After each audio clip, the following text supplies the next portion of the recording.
شيرين عبد الوهاب وحسام حبيب. لما الانسان بقى بيقضي على نفسه بنفسه يبقى شيرين عبد الوهاب وحسام حبيب. فعلا اكتر اتنين في الدنيا دمروا نفسهم من وجهة نظري انا، مش رأي اي حد تاني، ده رأيي انا. اكتر اتنين شفتهم دمروا نفسهم في العلاقة دي هما الاتنين. صحيح هي مرحلة بس من المراحل والدروس اللي علمت، ومش بس فيهم، لا علمت فينا احنا الناس كلها. احنا بقينا داخلين جوه بيتهم، جوه حياتهم. واللي اقدر اقوله فعلا تقييما للموضوع ده، يعني شيرين عبد الوهاب وحسام حبيب بما لا يتعدى حدود الادب، هو ده الحب المدمر. الحب المدمر دمر الاتنين، مش شيرين بس، شيرين وحسام. وده ليه؟ هنقول من الاول. عشان لو حد ما يعرفش حاجة عن الموضوع، في ناس تعرف وفي ناس ما تعرفش، في ناس شايفة المشاكل بس الخارجية اللي بتيجي وقتها، لكن ما حدش يعرف الموضوع من الاول. عشان بس ما نظلمش حد. اللي في البيوت انا ماليش دعوة بيه، لكن اللي بيطلع بره البيوت واللي بيطلعهم هم اللي في البيوت نفسهم. انا مش عارفة، ياما في مشاهير كتير متجوزين وقافلين بابهم على نفسهم وحياتهم خاصة محدش يعرف عنها حاجة ابدا، ولا حلوة ولا مرة ولا مشاكل كتيرة ولا مشاكل صغيرة. وده اللي انا دايما بقوله، وان انا دايما بلفت النظر ان كل بيت يا جماعة مقفول على اللي فيه. اوعوا تفكروا ان الناس دي عشان غنية ومشهورة، بالعكس دول عندهم مشاكل اكتر مننا. بس في ناس عاقلة وبتتعامل مع المواضيع بحكمة وعندها دراية ان هم ناس مشهورة وعليهم الضوء طول الوقت، ويعني اي حد بيترقب اي خبر ناحيتهم، فبالتالي بيتكتموا على بيتهم وحياتهم. وده الصح على فكرة، وده الصح. وفي ناس بلا بلا بلا بلا بلا على اي هري، على اي بوست، على اي موقع، يروحوا هابدين اي حاجة او تحكي لحد قريبها، والحد ده مش امين على اسرارها، او يعني مش هو اللي تقدري تفضفضي معاه او اللي انت تقدر تحكي معاه. بداية لما شيرين اتجوزت ابو اولادها، كل حاجة في الدنيا جت بسرعة. احنا برضو قمنا في يوم وليلة كده لقينا ان شيرين اتجوزت من الموزع الموسيقي محمد مصطفى، وده كان بصراحة اللي هو ابو ولادها يعني. وبصراحة الوضع كان غير، كانت ناجحة، كانت هادية، كانت حفلاتها حلوة، ما بيطلعش منها مواقف يعني تتحسد عليها زي دلوقتي. اي حفلة تبص تلاقي مثلا شيرين راحت قايله لفظ، قايله حركة، عاملة اي حاجة لازم تروح طالعة مبوظة الدنيا. تمام.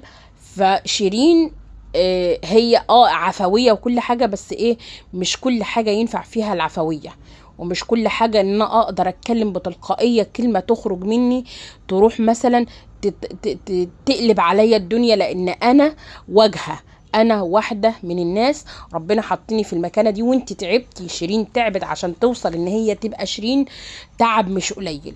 شيرين وتامر طالعين مع بعض، هما الاتنين كانوا عاملين شريط الفريميكس 3 انا فاكراه. هما الاتنين طالعين مع بعض، فانتي برضو جبت الموضوع من بدري. وشيرين صوت قوي جدا، انا لا غبار على صوت شيرين، ومش انا اللي اقيم صوت شيرين، لان هو فعلا صوتها تحفة فوق التحفة. فاحنا من ناحية الفن ومن ناحية الصوت والغنى والالبومات اللي بتعملها، انا ما فيش تقييم على شيرين، لان شيرين توب، ما اقدرش اقول في حقها حاجة. شيرين بقى الام، يعني ربنا يخليها لولادها، هي قالت اكتر حاجة في حياتي هم ولادي، واللي بتتعب عشانهم واللي بتعمل عشانهم هم ولادها فعلا. مريم وهنا ربنا يخليهم. جوازها من موزع محمد مصطفى ومن حسام حبيب ما فيش فرق اصلا، ما فيش فرق، ما فيش مقارنة. انت ما ينفعش تحط هنا جنب هنا. كانت حتى المشاكل اللي بينهم ولما وصلوا للانفصال كان في احترام. الراجل عمره ما طلع قال فيها كلمة. هي حتى لما طلعت اتكلمت، انا فاكرة ان كان في مع نيشان من كذا سنة، كان مستضيفها نيشان في رمضان، ولما اتكلمت بمنتهى الذوق والادب، وقالت محمد محترم. ما كانتش لسه اتجوزت حسام حبيب، ولا طلع علينا بطلته حسام حبيب، ولا بالمشاكل اللي جات من بعد حسام حبيب. طلعت قالت انا حتى لو هتمنى ان انا اخلف تاني اتمنى ان انا اخلف من محمد مصطفى. وخلاص كانوا انفصلوا، وكان في محاولات للصلح، يعني ناس كتير لان كانوا شايفين علاقتهم وعشان ولادهم وعشان بيتهم وعشان حياتهم. عمرنا ما طلعنا سمعنا مشكلة بينها وبين جوزها. هو احنا فجأة لقينا برضو يعني الموضوع خد له كده كام يوم وخلاص، كل واحد احترم حدوده وكل واحد شاف ان ده الاصلح ليه، وكانت الدنيا هادية بينهم لحد كبير. لحد اعتقد لحد دلوقتي احنا ما سمعناش مشاكل بينها وبين جوزها محمد مصطفى ده، غير برضو من خلال لما بنته دخلت في الفيديوهات والحاجات قال لها انا عايز بناتي. لكن العلاقة بينها وبين جوزها الاولاني مفيش مقارنة. لحد ما طلع علينا الاستاذ اقول ايه، الله اعلم بصدقه او بكذبه، وشيرين كمان الله اعلم. بس الموضوع كله يعني انت طالع دلوقتي بعد ما خلاص كل واحد بقى في حاله، والست شافت بيتها وشافت حياتها وابتدت تظبط نفسها تاني وتظبط جسمها تاني وترجع لنفسها، حتى لو انت شايف غير كده. بس هي يعني الاعلان اللي هي عاملاه خلاص، يعني حتى لو في القلوب حاجة، خلاص دي ست كانت مراتك سنين. ولو ان احنا يعني اقول لك ايه، ده ما كانش جواز اللي بينكم، ده ما كانش جواز، ده كان حرب. انا مش مقتنعة اصلا ان انتوا اتجوزتم، ولكن خلاص هي الدنيا تمام. بس احنا لو هنتكلم بداية المشاكل، انتوا كنتوا متجوزين وحلوين مع بعض لحد ما التسجيل اللي والدك سجله وطلع للناس وتسرب للناس، والاعلاميه اللي انت عارفها طبعا هي اللي سربت الفيديو او الفويس نوت بكلام والدك، والمشاكل بدأت من عندك انت. فانت بعدها رحت عامل فيديو انا فاكراه كويس جدا، انت وشيرين وبنتها وحاضنهم، وانا يا جماعه اللي بضحك على شيرين وباخد فلوسها، وانا يا جماعه اللي مش عارف ايه. ومفيش بعدها على طول حصلت الخلافات. وطبعا محدش صدق الفيديو اللي انت عملته وقتها. وصاحب العقل يميز، انا لو عاوز اثبت ان انا باخد فلوسها او ما باخدش فلوسها او انت بس كنت طالع تثبت ان انتوا كويسين مع بعض، وان شيرين موافقه ان انت بتاخد فلوسها، وان ما حدش ليه دعوه، والكلام ده اثرش فيكم. بس بالعكس هو اثر جدا. ده المسمار اللي كان في النعش بتاعك وقتها، مش في نعش اي حد. وهي كمان لان هي ضحكت على نفسها بما فيه الكفايه. وده من وجهة نظري مش من نظر اي حد، انا بحلل الموضوع من وجهة نظري. ان انت ما كنتش معاها سوي، لدرجة ان انت بتقول دلوقتي ان ما كنتش كنت انت اللي بتصرف على نفسك وشيرين ما صرفتش عليك، وي وي وي وي رغم ان مظلومة. لا ده حسام مظلوم، لا ده ابن ناس، لا ده هي بنت 60 مش عارف ايه. وفجأة تتصالحوا وكل الكلام طب انتوا اتصالحتوا وبقيتوا حلوين مع بعض، بس الكلام اللي انتوا قلتوه ده مرسخ في عقل الجمهور ما بينساهوش. احنا ناس بنتلقى بس منكم، يعني احنا مش عايشين معاكم، مش شايفين ايه اللي بيحصل في بيوتكم، مش شايفين انتوا بتصرفوا ايه ما بتصرفوش ايه، هي ادتك ايه خدت منك ايه. احنا مش شايفين ده غير اللي انتوا بتطلعوا تقولوه لنا، واحنا بنعرفه وبنصدقه بناء على كلامكم. وفي بقى متعاطف مع شيرين، وفي متعاطف مع حسام، وفي طبعا وشيرين لها جمهور مش قليل، عشان بس تبقى فاهم، لدرجة ان انت قلت هي بتضغط عليا بجمهورها. يعني هو جمهورها ماشي في الشارع يكتفك؟ معلش، يعني انت راجل دلوقتي مفترض ان انت عارف كنت داخل عارف ايه. يعني هي اما طلبت منك ان انت تتجوزها زي ما انت بتقول، ودي حاجة ما كانتش صح ان هي تتقال اساسا، وما فيش راجل يقول على نفسه كده. لدرجة ان انا فاكرة في مرة في برنامج انت كنت مستضاف فيه، وكنت بتقول احنا متخانقين قبل ما نيجي، احنا متخانقين، ولما طلعت في برنامج اتكلمت عليا بمنتهى الحب اللي انا اتكسفت من نفسي. انا معقول في حد بيحبني قوي كده؟ معقول في حد عاوزني بالشكل ده؟ معقول انا غالي على حد بالشكل ده؟ انا فاكرة كويس جدا كل كلمة انت قلتها في البرنامج، لدرجة ان انت عيونك دمعت من كتر ما هي بتحبك، وانت مش مقدر الحب ده، وان هي اعظم ست في الدنيا واحسن ست في الدنيا وهدية ربنا ليك، وما شاء الله هعيط من فرط الحنية اللي انت كنت بتتكلم بيها يومها. فما نجيش ان احنا الاخلاق بتاعتنا في النهايات تطلع، سواء منك سواء منها. هي الست خلاص هي اتبعدت، وانت كان المفروض خلاص بقى طالما انت سكت خلاص، والموضوع سكت والنار خمدت والناس سكتت خلاص. انت هتاخد فترة، لكن انت عشان تنسى الناس تنسى اللي انت عملته او اللي هي عملته، زي ما هي كده ابتدت تشتغل على نفسها، انت كمان اشتغل على نفسك وكون. انت ليه محبط؟ هي تجربة وعدت، داخل تفتح النار تاني وتقول كلام لو كنت عاوز تقوله وقتها كنت تقوله وقتها، لكن دلوقتي جاي بالدليل. طب والدليل ده كان فين ايامها؟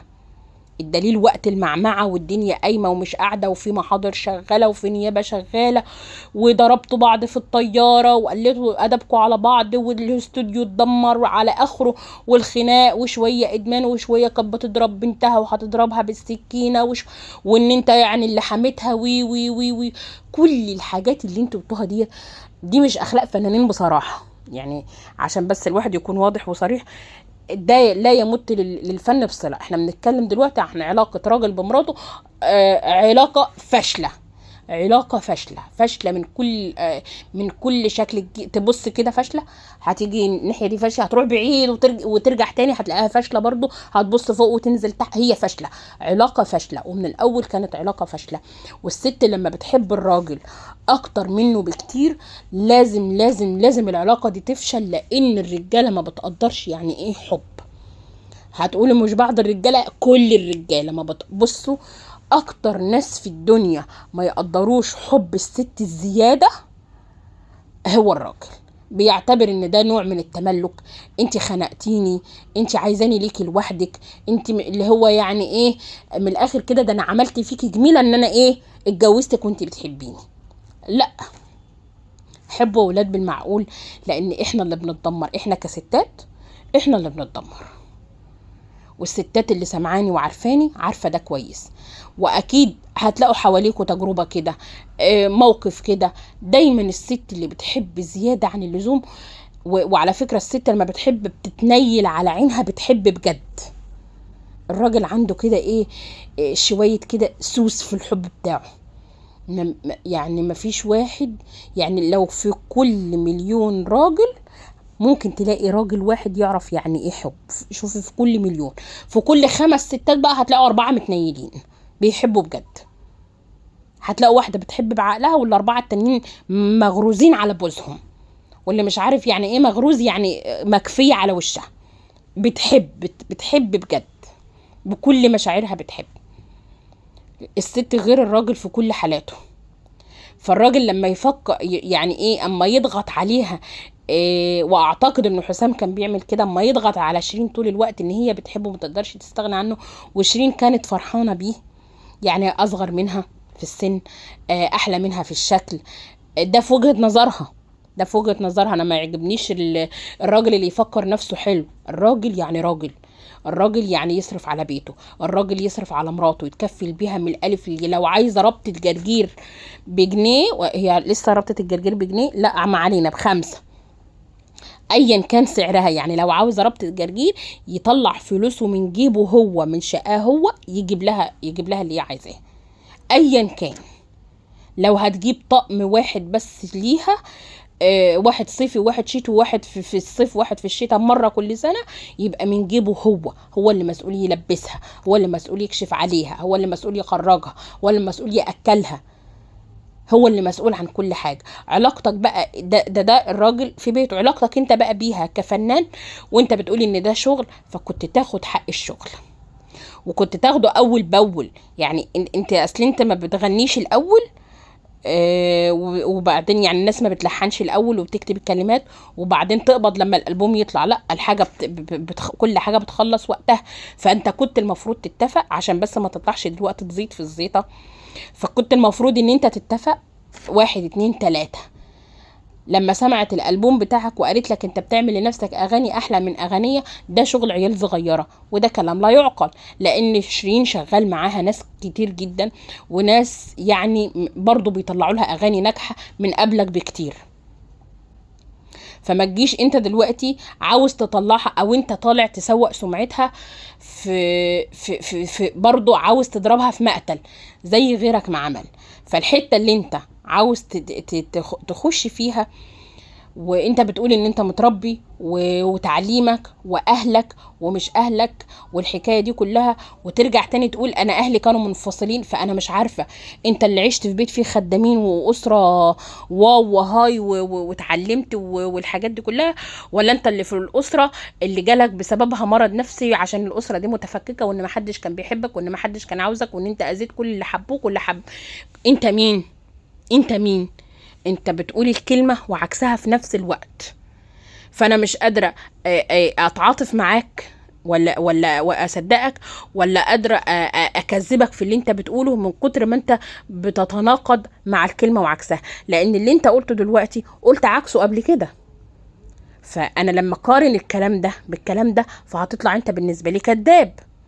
لما برضو شيرين طلعت في برنامج مع اسعاد يونس لما كانت لسه حلقه شعرها، يعني انت برضو جيت اتكلمت على موضوع حلاقه الشعر ده قبل كده، قلت ان انت لما شفتها هي كانت في الاوضه وطلعت، يعني بص امبارح في برنامج بسمه الكلام اختلف تماما. انت قلت ان كان في ناس قاعدين وما اعرفش ايه، وواحده دخلت جوه بنفتح الاوضه لقاها كذا كذا. لا، هي انت قلت المره اللي فاتت ان انت كنت بتتخانقوا مع بعض خناقه كبيره، ودخلت قفلت الاوضه على نفسها شويه وطلعت لقيت المنظر ده، وهي كانت قبلها قايله لك تطلقني. فدخلت الاوضه حلقت لنفسها بنفسها، وانت لما لقيتها بالمنظر ده صعبت عليك وانت نفسك انهارت ورحت رامي عليها اليمين طلاق. قلت خلاص هي كده ايه جايبه اخرها عشان انا ما اذيهاش نفسيا اكتر من كده. لا، هو الحقيقه انت اذيت شيرين نفسيا جدا، دمرتها فنيا، خليت فعلا سيرتها على كل لسان.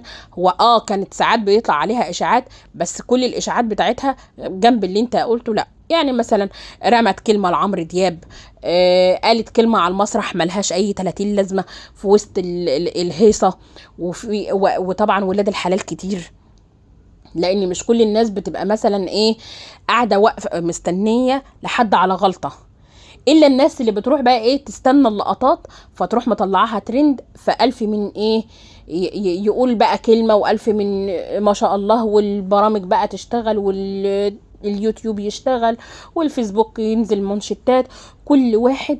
ما انا بقول لك ولاد الحلال كتير. فانت لو انت كنت معتقد ان انت في الحلقه بتاع، يعني ما شاء الله انت الضيف الوحيد اللي اتعمل له 3 اجزاء، انت الضيف الوحيد اللي اتعمل له 3 اجزاء من كتر الكلام على شيرين. فانت حابب طالع تثبت شيء معين في الوقت اللي احنا فيه، هتلاقي برضو ناس تانية في الجبهة المعادية. يعني انت مش كل الناس هتطبل لك، واللي هيطبلوا لك دول هتلاقيهم قلة، لان هتلاقي المتعاطفين مع شيرين بالنسبة للي حصل لها كتير. انت خدت فترة مع شيرين كلها اسم ونيابة ومستشفيات وجواز تاني على الهوا وي وي وي وحرب مع اخوها وامها، وشيرين باعت، وشيرين خلت، وشيرين سابت اهلها عشانك، وشيرين هتضحي ببناتها عشانك وي وي. ازاي يعني؟ انا مش قادر افهم. يعني انت منين جايب الثقة بنفسك لدرجة ان انت تطلع بعد كل ده؟ انا عايزة اقولك ان انت يعني لو جمهور شيرين 60% من مصر ان ما كانش اكتر من كده، ففي منهم بس 55% معاها، لان احنا الستات هنا اكتر، والستات دايما بتتعاطف مع الستات. وانا واحدة من الناس اما اوصل لمرحلة ان جوزي دخلني في مرحلة ان انا اشيل شعري بالمكنة، لا خلاص. يعني انت فاهم انت عملت فيا ايه؟ انت دمرتيني انا شخصيا، رغم ان هي اصلا شيرين بتحب الشعر القصير، بس وقتها ما كانش الشعر قصير ولا حاجه. انت وصلتها لدرجه ان هي بتضغط عليك بكل قوتها، خلاص مش عايزاك، ولدرجه ان انت بتقول ان هي قالت لي في وسط الناس كذا مره لو انت راجل طلقني، خلي عندك كرامه وطلقني. وانا بسكت. بتسكت ليه؟ معلش، لسانك حد عضه؟ بتسكت ليه؟ يعني الست بتقول لك بكل شكل وبكل لون وبكل طريقه مش عايزاك، حتى لو هي بتحبك. ده حب مميت، ده حب مرضي، ده حب يعني ايه، زي الدبة فعلا اللي قتلت صاحبها. انتوا دمرتوا بعض. يعني العلاقة دي ما كانش فيه فعلا منها غير ان انتوا الاتنين دمرتوا بعض. هنقول لك شيرين ما كانش معاها فلوس؟ لا، شيرين كان معاها فلوس وكانت عايشة كويس وما شاء الله، كانت بتصرف على اولادها كويس جدا حتى قبل انت ما تطلع، وكان معاها رصيد، بدليل ان انت بتقول هي عاملة شركة منتجة هي تمتلك منها 80% وانت 10%، وحاطيني رئيس مجلس اداره كده بالاسم. هو انت نغة قوي كده؟ يعني انت ايه، يحطوك تتحط يبطوك تتبط؟ مفيش اي شخصيه، مفيش اي رد فعل يخلي الواحد يحس شويه ان انت صاحب قرار، لدرجه ان انت بتقول انا ما باخدش منها حاجه. طب ما انت يمكن سوري على الورق وانت اكيد عارف ده. هل انت دفعت قيمه 10%؟ انا ما بقبضش. طيب هو انت دفعت عشان تقبض؟ ما اكيد هي واخده عليك ورق ضد، ما حدش اهبل، ودي واحده في السوق وعارفه. وبتقول انا اسال، يعني بتتكلم في مبلغ ان انت ليك عندها 60 مليون جنيه. يا عم انا لو معايا 60 جنيه اساسا مش هعمل حلقه زي دي. انت بتتكلم طالعين تخلوا الناس تتنرفز اكتر ما هي متنرفزه، بتخلوا الناس اساسا تشيل اكتر ما هي شايله. انتوا بتتكلموا في ايه؟ وبعدين انت بتسألك انت بتصرف منين، بتقول لها انا عملت من 8 سنين ألبوم وهعمل كمان 8 سنين، يعني بين ألبوم وألبوم 8 سنين. انت كنت مريح بقى الفترة اللي فيها شيرين اهي، كنت مريح على الكنبة بقى في الفترة اللي فيها شيرين. يعني هي اللي قالته هو صح، ان انت كنت معتمد عليها من كله، وهي كانت الاول فرحانة بلعبة الحبيبة.